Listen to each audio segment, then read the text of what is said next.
Bismillahirrahmanirrahim. Assalamualaikum warahmatullahi wabarakatuh. Tuan-tuan, puan-puan, muslimin, muslimat yang dimuliakan. Alhamdulillah, bersua kita dalam kelas mini itikad yang dijalankan secara online untuk kali yang ketiga. Alhamdulillah, fokus saya untuk kali ini ialah bacaan tahiyat. Memahami dan menghayati bacaan tahiyat. Sebelum itu, suka untuk saya sebutkan 5 keistimewaan, 5 kurniaan yang Allah berikan kepada orang yang solat yang kita pernah sebut-sebutkan dalam kelas sebelum ini. Yang pertamanya, orang yang solat Allah janjikan, Allah berikan kepadanya akhlak menjadi baik. Allah rakamkan dalam surah Al-Ankabut ayat 45, Innas salata tanha 'anil fahsya'i wal munkar. Sesungguhnya solat itu dapat mencegah kamu daripada perbuatan fahsyak dan perbuatan yang mungkar. Jadi ada orang tanya, Ustaz, orang tu salat tapi dia buat maksiat. Jawapan mudah saya, sebenarnya dia tidak betul-betul salat. Baik, itu yang pertama, Allah jadikan akhlaknya baik. Kemudian Allah janjikan juga bagi orang yang betul-betul salat, yang keduanya ialah hatinya tenang. Allah rakamkan dalam surah Ar-Ra'd ayat 28. Ala bi dzikrillahi tatma'innul qulub.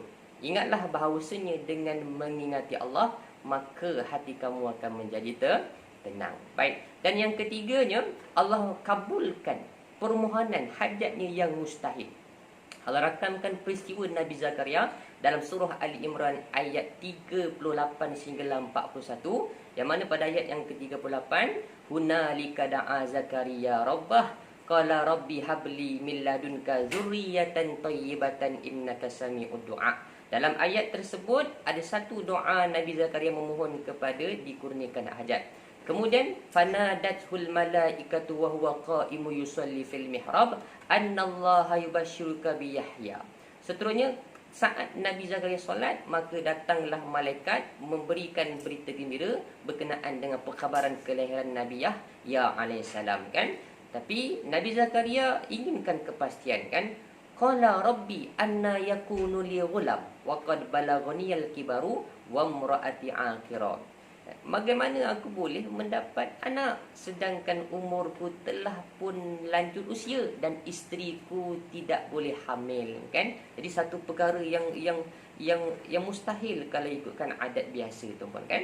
Baik, kemudian Allah Taala kata apa? Qala kadzalikallahu yaf'alu ma yasha. Demikian itulah apa Allah buat menurut kehendaknya, kan? Kemudian Allah sambung, Nabi Zakaria inginkan kepastian lagi, kan? Apa tanda, apa buktinya?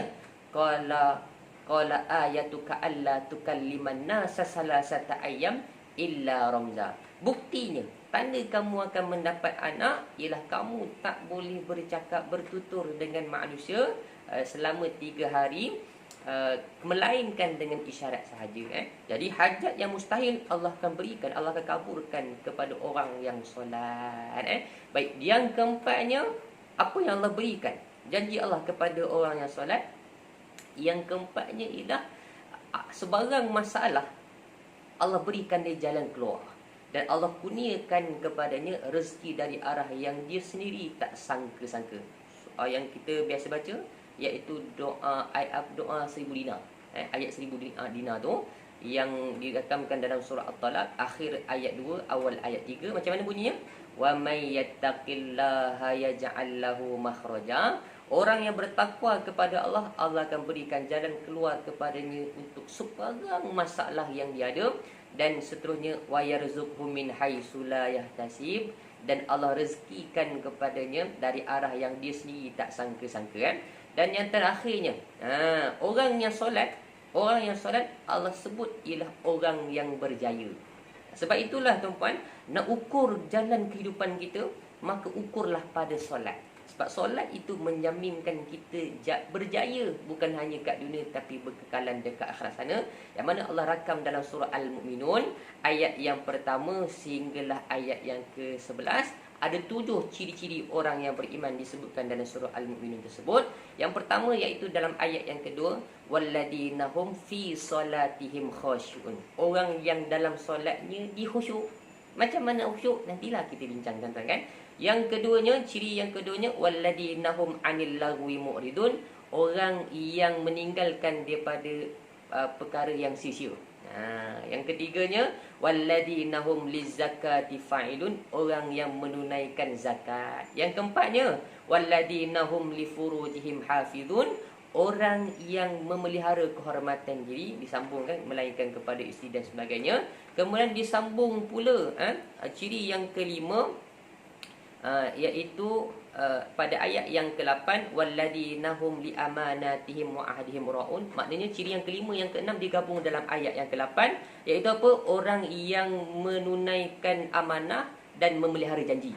Dan ciri yang ketujuh untuk orang yang berjaya ini, walladzina hum ala salawatihim yuhafizun, orang yang solatnya dia betul-betul pelihara, solat awal waktu dan sebagainya. Selain khusyuk, dia solat, dijaga betul solatnya kan.